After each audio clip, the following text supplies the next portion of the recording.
আওয়াজটা হলো বেলালের আওয়াজ। একমাত্র বেলালের আওয়াজ এত তীক্ষ্ণ আওয়াজ ছিল, একমাত্র বেলালের আজান এত সুমধুর আওয়াজ ছিল, একমাত্র বেলালের আওয়াজে এত মধুর আওয়াজ ছিল যে মধুর আওয়াজখানা, আজানের আওয়াজখানা আল্লাহর আরশে আজিমে না পৌঁছালে আল্লাহ সকাল করত না। আজকে জগতের মধ্যে যত মুয়াজ্জিন আছে সমস্ত মুয়াজ্জিনেরা আজান দেয়, মসজিদে নামাজের জন্য আহ্বান করে। আমার নবী বলেছেন ওই মুয়াজ্জিনদের মাথা কিয়ামতের দিন সবার চাইতে উঁচু করে দেওয়া হবে। জোরে বলেন সুবহানাল্লাহ। আজান দিলে মসজিদে মুয়াজ্জিনের দায়িত্বে থাকলে কিয়ামতের দিন ওই মুয়াজ্জিনের মাথাটাকে উঁচু করে দেওয়া হবে সবার চাইতে। যাদের মাথা উঁচু থাকবে তাদেরকে চিনতে পারা যাবে। আর জগতের মধ্যে মুয়াজ্জিন ছিল, তাদের চেহারাটা ফুটফুটে লাল টকটকে নুরানিময় চেহারা করে দেওয়া হবে। আর যারা মন থেকে আজান দিবে, আজানটা শুদ্ধ হবে, তারা তাদের মাথাটাই উঁচু হবে। এখন আজান যদি বললেন জাহিলের মতো আজান হয় তাহলে তার মাথা কি উঁচু হবে? হবে না। আজকে বর্তমানে 80 বছর 90 বছর 85 বছরের লোককে আজান দিতে দেওয়া হয়। যার আপনার দাঁত নাই, জিহ্বা ঠিক মতো কাজ করে না, যার আপনার জবান হয়ে গেছে থড়বড়ে, বুঝলেন না, তরু তাজা নাই, ওই লোকটারই বা কি দোষ আছে? আজকাল জওয়ানেরা তো মসজিদে যায় না, 40 বছরের লোকে তো মসজিদে যায় না। বলে যদি তাদেরকে দাওয়াত দেওয়া হয় তো বলবে এখন কি আমার টাইম হয়েছে, 60 বছর হোক তবে যাব। আল্লাহ বলছে বান্দারে আজকে তোমাকে আমি হেদায়েতের পথটা দেখাচ্ছি, তুমি দেখতে চাও না, 60 বছর পরে তুমি মসজিদে যাইতে চাইবা, মসজিদে যাওয়া তো দূরের কথা, মসজিদের গেট পর্যন্ত দেখতে পাবা না। আমি আল্লাহ তোমাকে প্যারালাইসিস দিয়ে দিব। তবে 60 বছর কেন, এখনো সময় আছে, এখনই মসজিদে চলো।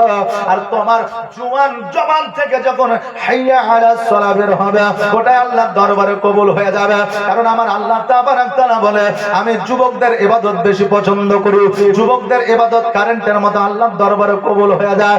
আর যারা বৃদ্ধ হয় তাদের আমি ইবাদত আল্লাহ কবুল করি, কিন্তু দ্রুত কবুল করি না। এই জন্য করি না কারণ তাদের শরীরটা দুর্বল হয়ে যায়, কখন তাদের বাইশ হয়ে যায় বলতে পারে না, কখন তাদের পেশাব হয়ে যায় জানতে পারে না, কখন তারা দাঁড়াইতে পারে এটা জানতে পারে না, কখন তারা বসে পড়ে এটা জানতে পারে না, কখনো তাদের মাথা ঘুরপাক দেয়, সূরা মনে থাকে না, ইয়াদ থাকে না। এই জন্য আমি আল্লাহ তাবারক তাআলা তাদের ইবাদত বুঝে সুঝে তাদের নেকির খাতায় নেকি লিপিবদ্ধ করে। জোরে বলেন সুবহানাল্লাহ। এই বৃদ্ধ যারা আছে তাদের হয় কি হয় না? হয়। ইমাম সাহেব নামাজ পড়িয়েছে, রুকু সেজদায় গেছে, যেমনই আপনার সেজদাতে গেছে ওইদিকে 2 কাতার লোক আছে, একদিক থেকে আবার চলে এসছে। এখন একে অপরের দিকে তাকিয়ে থেকে দেখছে এই কাজ করলে কে রে, আর যে করেছে সে ওই ছুটেছে উজু করতে, বুঝলেন না? ও আবার যখন মসজিদের আমার জামাত ধরতে আসছে 2 রাকাত হয়ে গেছে। কথা বুঝলেন না? তাহলে জামাতের সবটাকে পূর্ণাঙ্গ পাইলো না। এখন যদি জুয়ান হইতো তাহলে এই ঘটনা ঘটতো না। এই জন্য আমার আল্লাহ তাবারক তাআলা বান্দারে আজকে তুমি যুবক অবস্থায় তুমি আমার ইবাদত করো না, বৃদ্ধ বয়সে আমার ইবাদত করো। আমি আল্লাহ তোমার যুবক অবস্থাতে তোমার ইবাদত আমি আল্লাহ পছন্দ করি। কিয়ামতের দিন আল্লাহ জিজ্ঞাসা করবে ভাই বান্দা, যুবক অবস্থায় তোমাকে যৌবন দিয়েছিলাম, চেহারা দিয়েছিলাম, তোমাকে সুন্দর মস্তিষ্ক দিয়েছিলাম, বুদ্ধি দিয়েছিলাম, বিদ্যা দিয়েছিলাম, যথেষ্ট কর্ম দিয়েছিলাম, চাকরি দিয়েছিলাম, তুমি আমার জন্য কি এনেছো, কি করেছো? ওই যুবক যদি ইবাদত করে জগতের মধ্যে আল্লাহকে বলবে আল্লাহ গো জীবনে কিছুই করতে পারিনি, কিন্তু 5 ওয়াক্ত নামাজ পড়েছি, হজ করেছি, যাকাত দিয়েছি, আমি গরিব মানুষকে সহযোগিতা করেছি, আর জগতের মধ্যে যদি কিছুই না করে লাদরি কিছুই করিনি, আল্লাহ বলবে বান্দা তুই জাহান্নামে চলে যা। হ্যাঁ বেরাদা, অতএব সময় থাকতে আল্লাহর ইবাদত করো।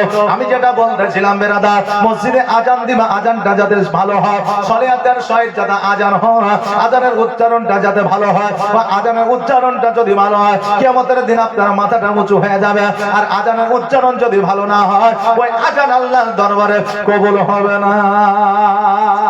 কোরআন তেলাওয়াত করলে আমরা জানি একটা অক্ষরে 10টা করে নেকি পাওয়া যায়, কিন্তু কোরআন যদি প্রসিদ্ধ না হয়, আলহামদুলিল্লাহ সমস্ত প্রশংসা আল্লাহ, আলহামদুলিল্লাহ সমস্ত প্রশংসা নয় আল্লাহর। কথা কি আমার বুঝতে পারছেন? একই শব্দ, শুধু উচ্চারণে পার্থক্য হচ্ছে। কথা বুঝলেন? শুধু উচ্চারণে পার্থক্য। আলহামদুলিল্লাহ, সমস্ত প্রশংসা